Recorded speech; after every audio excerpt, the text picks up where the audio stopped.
السلام علیکم ورحمۃ اللہ وبرکاتہ۔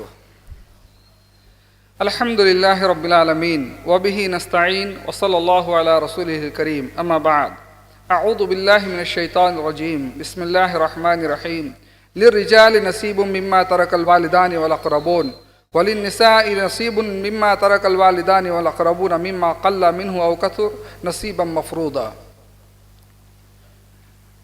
تمام تعریف اللہ رب العالمین کے لیے ہے۔ درود و سلام ہو تمام انبیاء علیہ الصلاۃ والسلام پر، خصوصاً ہمارے نبی محمد رسول اللہ صلی اللہ علیہ وسلم پر۔ محترم حاضرین، آپ نے میرا موضوع، میرا عنوان سنا۔ خواتین کا جو معاملہ ہے میراث میں، ترکے میں، اس میں کیا حق بنتا ہے اور اسلام اس کے تعلق سے کیا کچھ تعلیم دیتا ہے، بہت مختصر وقت میں آپ کی خدمت میں بات رکھنے کی کوشش کروں گا۔ اللہ سے دعا ہے کہ اللہ مجھے حق بات کہنے کی توفیق عطا فرمائے اور ہم سب کو اس پر عمل کی اللہ تعالیٰ توفیق عطا فرمائے۔ محترم حاضرین، ہم لوگ جب اسلام کے آنے سے پہلے جو دور جاہلیت تھا اس دور پہ نظر ڈالیں تو معلوم پڑتا ہے کہ اس دور میں خواتین کو جینے کا حق نہیں دیا جاتا تھا، یعنی زندہ رکھنا بھی لوگ پسند نہیں کیا کرتے تھے۔ جن کے ہاں قرآن نے 2-3 مقام پر اس بات کا ذکر کیا ہے، جن کے ہاں بچی پیدا ہوتی تو وہ شرم کے مارے وہ لوگوں کو اپنا چہرہ نہیں دکھا پاتا تھا کہ میرے گھر میں لڑکی کی پیدائش ہو گئی، اس کو قتل کر دیتا تھا، اس کو مار دیتا تھا، محتاجی کا خوف اس کو لگے رہتا تھا، اور جو لوگ زندہ رکھ دیتے تھے تو وہ اس کو کچھ حقوق نہیں دیتے تھے، کوئی حق اس کا باقی نہیں تھا۔ الحمدللہ اسلام آیا، اسلام نے نہ صرف یہ کہ عورت کو زندگی دی بلکہ زندگی کے حقوق بھی اسلام نے عطا کیے ہیں۔ دور جاہلیت میں عورت کا اور بچے کا میراث میں کوئی حق نہیں تھا، جو چھوٹے بچے ہوتے ان کا اور لڑکی کا کوئی حق موجود نہیں تھا۔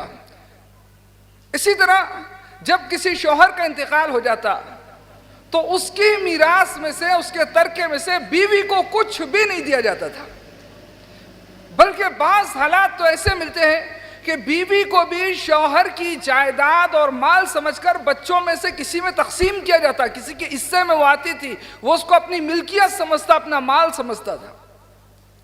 الحمدللہ اسلام آیا، اسلام نے ان تمام چیزوں کو ختم کیا، عورت کو زندہ رہنے کا حق دیا، زندگی دی، زندگی کے حقوق اس کو عطا کیے۔ بالخصوص جو ہمارا موضوع ہے کہ مال جو مرنے والا چھوڑ کر چلے جاتا ہے، اس مال میں سے اللہ رب العالمین نے بچی کا حق رکھا۔ اللہ تعالیٰ قرآن کریم سورہ نساء کی آیت نمبر 7 میں فرمایا لِلرِّجَالِ نَصِيبٌ مِّمَّا تَرَكَ الْوَالِدَانِ وَالْأَقْرَبُونَ۔ ماں باپ جو مال چھوڑ کر جاتے ہیں اس مال میں اللہ رب العالمین نے مردوں کے لیے حصہ رکھا ہے۔ وَلِلنِّسَاءِ نَصِيبٌ مِّمَّا تَرَكَ الْوَالِدَانِ وَالْأَقْرَبُونَ۔ اسی طرح ماں باپ یا رشتہ دار جو مال چھوڑ کر جاتے ہیں اس مال میں اللہ رب العالمین نے عورتوں کا بھی حصہ رکھا ہے۔ کا مما قل منہ او کثر، چھوڑا ہوا مال تھوڑا سا ہو یا بہت سارا ہو، حصہ تو اللہ نے دونوں کا بنایا ہے۔ مرد جس طرح ایک حصے کا مستحق ہوتا ہے، عورت کو بھی ایک حصہ شریعت نے مقرر کیا، کا نصیبا مفروضا، اللہ کی طرف سے وہ حصہ جو ہے وہ مقرر کر دیا گیا ہے۔ وہ حصہ اللہ نے بنایا، اس میں ہمیں کوئی اختیار نہیں کہ ہم کسی طرح سے اس میں کمی کریں یا کچھ اضافہ کریں۔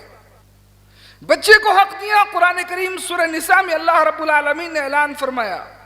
بیوی کو بھی حق دیا، اللہ رب العالمین نے اس کا اعلان کیا۔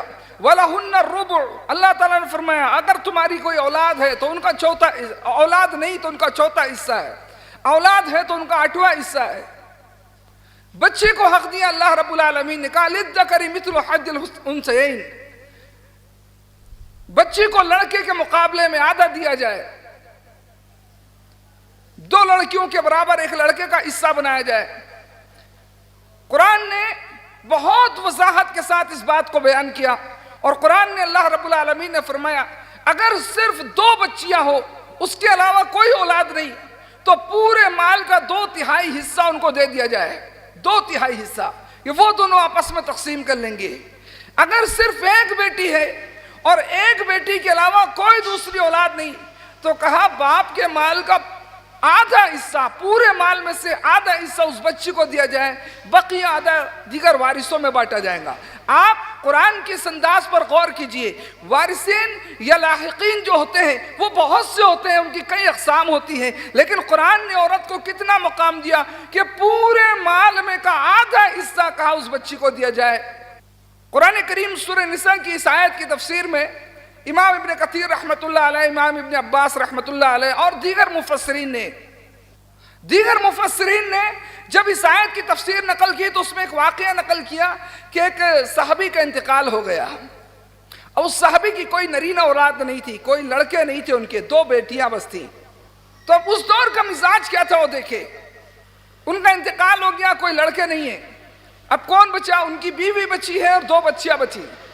تو انتقال جن کا ہوا ان کے بھائی آئے اور اپنے بھائی کی پوری دولت کو اپنے قبضے میں کر لیا، نہ تو ان کی بیوی کو کچھ دیا نہ ان کی بیٹیوں کو کچھ دیا۔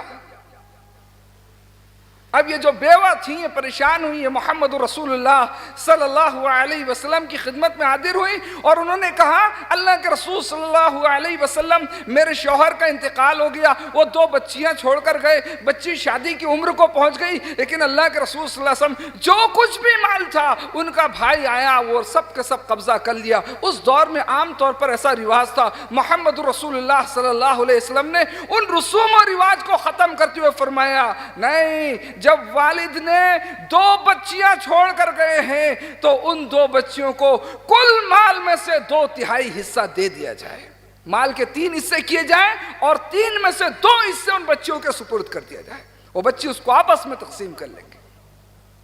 آپ غور کیجئے، دیا الحمدللہ اسلام نے بہت حق دیا ہے۔ ابھی ہم وقت آپ دیکھیں 10 منٹ کا وقت دیا گیا ہے، اس میں وہ ساری تفصیلات نہیں بیان کر سکتے، لیکن دوسری طرف مسلم معاشرے پر ہم لوگ نظر ڈالیں تو عام لوگوں کی بات جانے دیجئے۔ ایک عام مسلمان جو ہے جن کو دینداری سے کوئی مطلب نہیں، وہ مسلمان جو دیندار شمار کیے جاتے ہیں، وہ مسلمان جن کا گھرانہ دیندار گھرانہ گنا جاتا ہے، وہ مسلمان جو علم والے لوگ شمار کیے جاتے ہیں، وہ مسلمان جو قوم کے ذمہ دار شمار کیے جاتے ہیں، ان کے یہاں بھی یہ برائی ہے کہ بچیوں کو وراثت میں سے حصہ نہیں دیا جاتا الا ماشاءاللہ۔ کچھ ہی لوگ ایسے ہیں، اللہ تبارک و تعالیٰ ان پر رحم فرمائے، کچھ ہی لوگ ایسے ہیں جو اس حق کو ادا کر رہے ہیں، وگرنہ کوئی نہیں۔ حالانکہ قرآن کریم کے اندر بہت زیادہ تفصیلات سے اللہ رب العالمین نے یہ بات بیان فرمائی ہے۔ یعنی غور کیجئے کہ مسلم معاشرہ ایسا ہوا کہ گھوم گھام کر واپس وہ دور جاہلیت میں پہنچ گیا میراث کے مسئلے میں، بچیوں کو کوئی حصہ نہیں دیا جا رہا ہے۔ اور اس کا ایک دوسرا جو خراب نتیجہ نکل رہا ہے وہ یہ کہ ہمارے جو غیر مسلم بھائی ہیں، جو برادران وطن ہیں، مسلمانوں کا یہ طریقہ دیکھ کر محسوس کر رہے ہیں، یہاں تک کہ ان کی زبانوں سے یہ بات نکل آتی ہے کہ اسلام نے عورتوں پر ظلم کیا ہے، اسلام نے عورتوں کو کوئی حق نہیں دیا ہے۔ حالانکہ وہ لوگ اسلام کی تعلیم نہیں دیکھ رہے، مسلمانوں کا عمل دیکھ کر اسلام کے اوپر اعتراض کر رہے ہیں۔ حالانکہ قرآن پڑھے، صرف قرآن کریم کے اندر یہ ایک بات یاد رکھیے، قرآن نے بہت سارے احکامات بیان کیے، بہت سے معاملات بیان کیے، لیکن جتنی تفسیر اور وضاحت کے ساتھ میراث کا مسئلہ قرآن میں کوئی دوسرا مسئلہ موجود نہیں ہے۔ اس کی باریکیوں کو اللہ رب العالمین نے قرآن میں تک بیان کیا۔ آپ غیر مسلم بھائی ہیں، ہم مسلمان بھائی ہیں، ہم سب جانے عورت کو کئی حیثیت سے شریعت نے میراث میں حصہ دیا ہے۔ سب سے پہلے دیکھیں، وہ بیٹی ہے، بیٹی ہونے کی حیثیت سے باپ کے مال میں بھی اس کا حصہ ہے، ماں کے مال میں بھی اس کا حصہ ہے۔ جی ماں کے پاس بھی مال ہوتا ہے نا۔ بیوی ہے، بیوی ہونے کی حیثیت سے شوہر کے مال میں حصہ ہے۔ اگر ماں ہے تو ماں ہونے کی حیثیت سے بیٹے کے مال میں بھی اس کا حصہ ہے، بیٹی کے مال میں بھی اس کا حصہ ہے۔ بہن ہے تو بہن ہونے کی حیثیت سے بعض صورتوں میں بھائی کے مال میں بھی اس کا حصہ ہے۔ اور کیا چاہیے؟ ایک ہی لڑکی مانے، وہ ماں بھی ہے، وہ کسی کی بیٹی بھی ہے، کسی کی بہن بھی ہے، کسی کی بیوی بھی ہے، 5 الگ الگ جگہوں سے وہ اپنا حصہ حاصل کرتی ہے میراث میں۔ یہ اسلام نے دیا ان کو۔ بڑا افسوس ہے کہ مسلمان اس چیز پر عمل نہیں کر پا رہے ہیں۔ ہم کو یاد رکھنا چاہیے محترم بھائیوں، اللہ کے رسول صلی اللہ علیہ وسلم کی حدیث ہے صحیح مسلم کے اندر 1610 میں آپ صلی اللہ علیہ وسلم نے فرمایا من اخذ شبرا من الارض ظلما طوقه اللہ ایاہ یوم القیامت من 7 ارضین، جو شخص ایک بالش زمین ناحق کسی کی ہڑپ کر لیتا ہے، قیامت کے دن اللہ رب العالمین اس کو 7 زمین کا طوق پہنا دے گا۔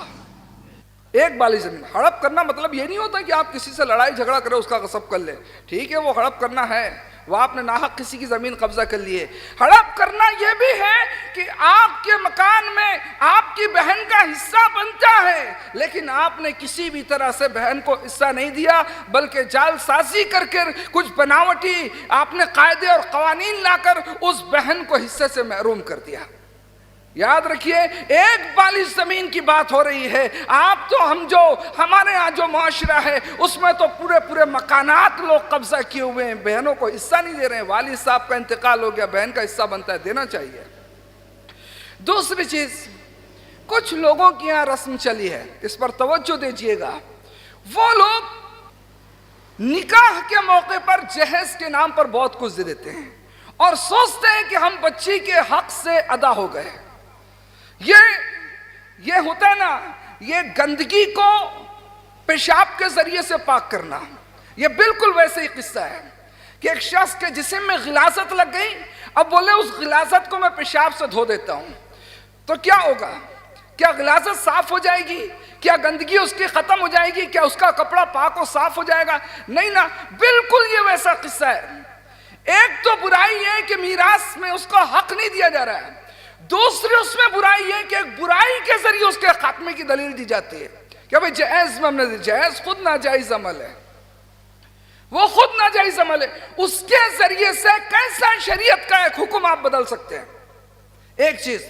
دوسری چیز، بڑی اہم بات یاد رکھیے، میراث یہ ایک ایسا مال ہے جو مرنے والا اپنے بعد چھوڑ کر جاتا ہے، یہ اس مال کو نہیں کہتے جو زندگی میں آدمی کے پاس رہتا ہے۔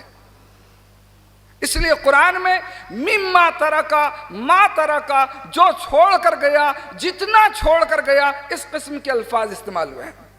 میراث اسی مال کو کہتے ہیں، وہ مال مرنے والے اب مر جاتا ہے، اس کے بعد اس کے مال کو وارثین میں تقسیم کیا جاتا ہے۔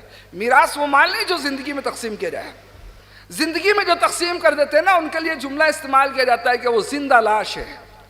اب زندہ اس لیے کہ ہمارے سامنے چل پھر رہا ہے، لاش اس لیے کہ اس کے میراث بانٹ دی گئی ہے، وہ زندہ لاش ہے بھائی۔ یہ بہت غلط طریقہ ہے۔ اور اگر پھر جہیز کو آپ ایک تحفے کا نام دیں، حالانکہ یہ ایک بہانہ ہے، ایک غلط گلی ہے، راستہ ہے جو لوگوں نے اپنایا ہے، اگر تحفے کا نام دیں تب بھی یاد رکھیں اولاد کو اگر تحفہ دیا جائے تو سب کو برابر دیا جائے گا۔ جتنا آپ نے جہیز کے نام پر ایک بیٹی کو دیے ہیں اتنا ہی آپ کو بیٹے کو بھی الگ سے دینا ہوگا۔ ابھی وہ میراث نہیں ہوئی۔ نعمان ابن بشیر رضی اللہ تعالیٰ صحابی ہیں، ان کے ساتھ یہ واقعہ پیش آیا تھا کہ انہوں نے اپنے ایک بچے کو دیے، اللہ کے رسول صلی اللہ علیہ وسلم کو کہا اللہ کے رسول گواہ بنیے میں نے اس کو فلاں باغ دے دیا اپنا کھجور والا۔ اللہ کے رسول نے فرمایا سب کو دیا کیا؟ کہا نہیں۔ اللہ کے رسول نے فرمایا میں ظلم پر کسی کا گواہ نہیں بنتا، آپ سب کو دو یا اس سے بھی واپس لو۔ تو جہیز اگر ایک لڑکی جہیز لے لیتی، میں محترم بہنوں سے بھی کہوں گا آپ بھی جہیز کی طرف تمنا نہ رکھیں بلکہ اس کی مخالفت کریں۔ کیوں؟ جو جہیز آپ لے کر جاتی ہیں وہ سسرال پہنچنے کے بعد آپ کا مال نہیں بستا، وہ آپ کا نہیں رہتا، اس پر آپ کی نندوں کا قبضہ ہے تو آپ کی ساس کا قبضہ ہے تو دیگر رشتہ داروں کا قبضہ ہے، لیکن میراث جو آپ لیں گی وہ آپ کا خود کا ہوگا، اس کو کوئی آپ سے نہیں لے سکتا۔ تو جہیز آپ کے لیے نقصان دہ سودا ہے، بالکل بھی اس کی طرف قدم نہ بڑھائیے۔ آخری بات میں کہوں، قرآن کریم میں اللہ رب العالمین نے میراث کو فریضۃ من اللہ کہا ہے۔ قرآن کریم کے اندر اللہ نے میراث کو یوصیکم اللہ، اللہ کی وصیت قرار دیا ہے۔ قرآن کریم کے اندر اللہ نے میراث کو حدود اللہ، اللہ کی حد قرار دیا ہے، اور اللہ رب العالمین نے اعلان کیا وَمَن يَعْصِ اللَّهَ، میراث کا مسئلہ بیان کر کے اس کو اللہ کی حد کہا اور کہا وَمَن يَعْصِ اللَّهَ وَرَسُولَهُ وَيَتَعَدَّ حُدُودَهُ يُدْخِلُ نَارًا خَالِدًا فِيهَا وَلَهُ عَذَابٌ مُهِينٌ۔ جو اللہ اور اس کے رسول کی نافرمانی کرے اور اللہ نے جو حد مقرر کی ہے میراث کی، اس حد سے وہ تجاوز کرے، اس میں گڑبڑی کرے، اللہ رب العالمین اس کو جہنم میں داخل کریں گے، جس میں وہ ہمیشہ رہے گا اور اس کے لیے دردناک عذاب ہے۔ محترم بھائیو، ہم سب کی ذمہ داری ہے عورت کو، بہن کو میراث میں اس کا حصہ دے۔ اور جو یہ ایک بات چلتی نا بھائی بہن معاف کرنے کو بول رہی ہے، یہ غلط حربہ ہے، یہ راستہ درست نہیں ہے، یہ اللہ کی حد ہے، اللہ کی مقرر کردہ حد۔ آپ اس کو اس کا حصہ دیں، اس کے بعد اس کو اختیار ہے، وہ چاہے تو آپ کو لوٹائے، چاہے تو کہیں کرے، لیکن آپ دیتے نہیں، بولے معاف کر رہی ہے بہن، یہ بھی غلط طریقہ ہے، طریقہ نہیں اپنانا چاہیے۔ وہ مال جب اس بہن کا بن گیا نا، آپ کا میراث میں اس کا حصہ بن گیا، تو اب اس کے بعد اس مال میں اس کے بچوں کا حق ہے، آپ کا نہیں جو وہ معاف کر کے آپ کے سپرد کر دیں، اس کے بچوں کا حق ہے۔ وہ کیسا کہیں آپ لوگ راضی ہو جاتے ہیں، اور پھر تقسیم بعض لوگ کرتے ہیں، انصاف نہیں کرتے ہیں۔ کریں ایک مکان، اس کی قیمت کروڑوں کی ہے، لیکن کوئی بھی بھائی کہتا ہے کہ بھائی یہ مکان جو ہے نا 30 لاکھ کا ہے، میں 30 لاکھ اس کے دے رہا ہوں، چلو 30 لاکھ کو اب تقسیم کر دیتے، بہن کو اتنا دے دو، اس کو اتنا دے دو۔